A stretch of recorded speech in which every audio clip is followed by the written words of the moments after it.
Jason Coleman here with the 213.net, and yes, we are here at the 2008 San Diego Comic-Con. We're all here, the entire 213 team, Nicky, Alex, Will, and myself, all giving you the things that you want to see. Big name stars, A-list stars. How about Mark Wahlberg, Jennifer Connelly, Keanu Reeves, or Dwayne "The Rock" Johnson? Need more? How about my salacious interview with the Bitch Slap Girls? Need more? How about the Mattel party where Alex is going to talk to some of the creators of some of the games and we're going to have a little food? And you know what? We may even check out this guy. With the 213.net, and I am here with Mila Kunis. How are you? I'm good. How you doing? Doing well. I hear that you're a gamer. Is that true? It is true. Rumors have gone around every day.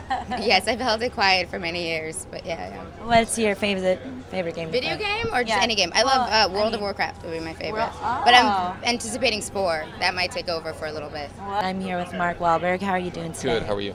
I'm doing all right. Peace out.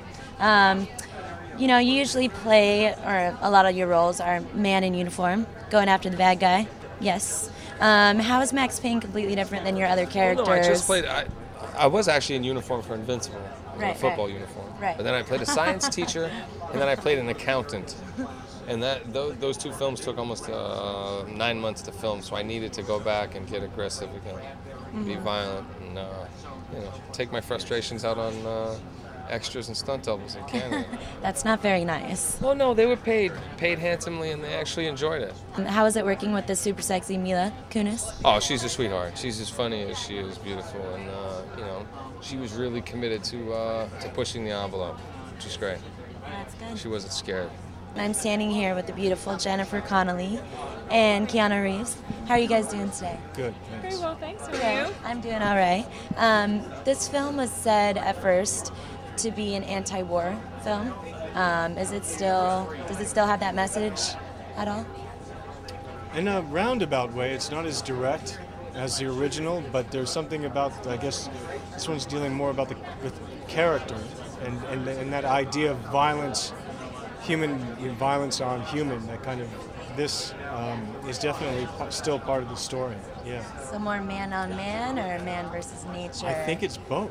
Both? Yeah, okay. Absolutely. About your role in the film, obviously this is not a remake, which is what I just heard. How is it different than the original film? That would probably be.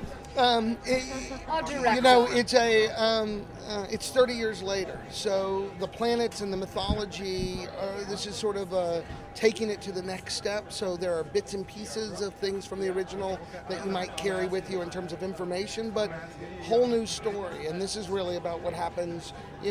Two aliens get inside of Dwayne's car and end up going on a journey of a lifetime, and the only way to sort of save the day is by bringing someone like Carla in, and the four of them, they're off to the races. So that's what makes it very much a different story. Awesome. So how is your role? It's a darker role for you, or? No, actually, she's pretty kooky.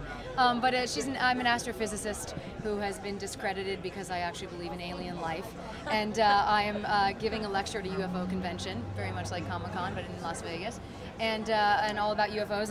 And basically, I sort of have hit the end of my road, and it's the only person he's ever met.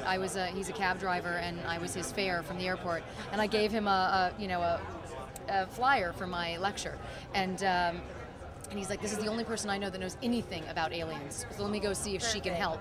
And therefore we are the team that unites to save the world. Awesome. Now, are you a safe cab driver, or are you a typical cab driver? You've got some skills. You've got some skills. got some mad say. drivers. Yeah. I do. No, I'm really safe. It all depends on where we have to go. Okay. If we're going to the bar, then I'm really safe. Okay. If we're going to Andy's set, then it's like, Then you're yeah, detours, take my reckless, time. going wherever you Reckless, want to go. don't care. You know what I mean? Yeah. Well, thank you guys very much. I just have to feel your muscles.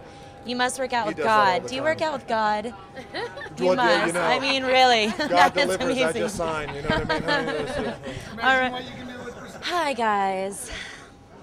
Nicky Hackman here with the 213.net, and I am. This is Alex Klein with the 213.net at Comic-Con International 2008. I'm here with Renaissance Comics man, Jimmy Palmiotti, who's a writer and inker. and we're here to celebrate Mortal Kombat versus DC Universe, the grand opening, and the game coming out in, I guess, fall 2000. Coming out in November, I think. Okay, so November of 2008, and I just have a couple questions for you. Sure. I was wondering, how'd you get started in comics? Well, I actually, when I was in high school, I went for illustration and comic art, and realized that I didn't make enough money doing that, so I got into advertising, and then when I hit 30, I decided to get back into comics, and I got pretty lucky. I worked for, I did background work for a buddy of mine, Mark Texera, and then eventually I met up with Joe Quesada. We did a couple of things together with Event and Marvel Knights, and it's been pretty good ever since. Awesome. Yeah. So how did you get hooked up with Phil Noto? Phil Noto is one of my best friends, but we actually, Amanda Connor and I met him at a con. He had his artwork out on a table, and she dragged me over and said, "You got to check out this guy's artwork." And I hired him right on the spot to do this book, Beautiful Killer. And we've become friends ever since, and we're actually doing a Superman Supergirl book right now together. Right on, that's awesome. He's a great guy. Yeah. So did you write the bios for every character on the Mortal Kombat? Like, did you go back to Acclaim Comics or anything and look at No, with Mortal Kombat, Justin Gray and I were asked to come in and consult on the game because, again, it's 2 licenses, meeting is 1, so the Mortal Kombat guys know the Mortal Kombat characters. But the DC characters have a certain voice and they have a history, so they hired us as consultants to work on the characters, and then eventually we started restructuring the story and so on and so forth, and we got more and more involved with the game. So Justin and I were there to keep the sound. Batman sounds like Batman, you know, Superman sounds like Superman. And we basically structured out the game, and then we decided who's the big boss battle, why are the worlds colliding. We kind of gave the story, we kind of worked out a story where it all makes sense why these 2 worlds meet, because if you know each of these or you don't know both, it's all explained in the game. Yeah, it's a hard thing. Like when I envisioned Mortal Kombat and DC coming together, it was difficult because one's incredibly brutal. Yeah. You know what I mean? And DC with Final Crisis and everything, it's becoming a little, edgier. A little tougher. Yeah, a little tougher. I mean, DC's becoming edgier, I'd say. I mean, what we did is because it's not a R-rated, it's not an adult game, it's a teen. Right. But what we did is we amped up the violence in the superheroes, and then we just mellowed out the mortal characters a tiny bit, but not much. I mean, there are kills. There's a lot of stuff going on. But that said, you can't kill Superman, but you can damage him pretty badly. And the great thing is the video guys, you can literally see Superman getting his butt kicked at times. Yeah, his ass kicked. I have a question about with its brutalities for the DC characters and still its fatalities for the Mortal Kombat characters. Yeah. So are they essentially the same thing, just a different name? Or? Yeah, I mean it's like a different level of violence. Right. And again, when you do a story where worlds collide, it's about the characters. Actually, there's a bigger story to this. We're teasing right now just the characters fighting each other, but actually it's a bigger picture, and actually they have to group, everybody has to group and go after the big guy. So it's a very involved story. What you're getting is like the tip of the iceberg. Right. There's a whole lot more, but they're like letting it go a little at a time. Of course, tease it, get the audience excited, and give them a little more. Okay, so what's the deal with online gameplay? Is it going to be team ups, or is it going to be just kind of like? I have no idea. I wrote the game. I don't know about it. The online stuff is amazing. No, I have no idea. All I know is the video game, and I guess Ed Boon would be the perfect guy for that. Ed Boon, okay. Yeah, are there unlockable characters in this too, or? I hear rumors of that. Rumors, okay. I think at the con tomorrow they're going to show one of them on the screen, which is kind of funny. Look over there. It's Raiden.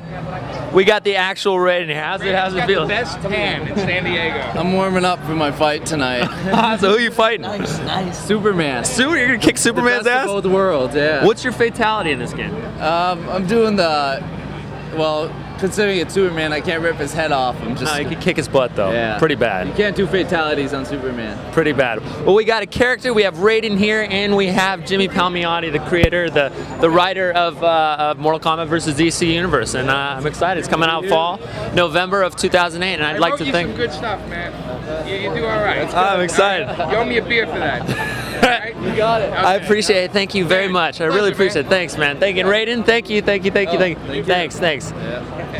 Thank you very much. This is Alex Klein, and this is the 213.net.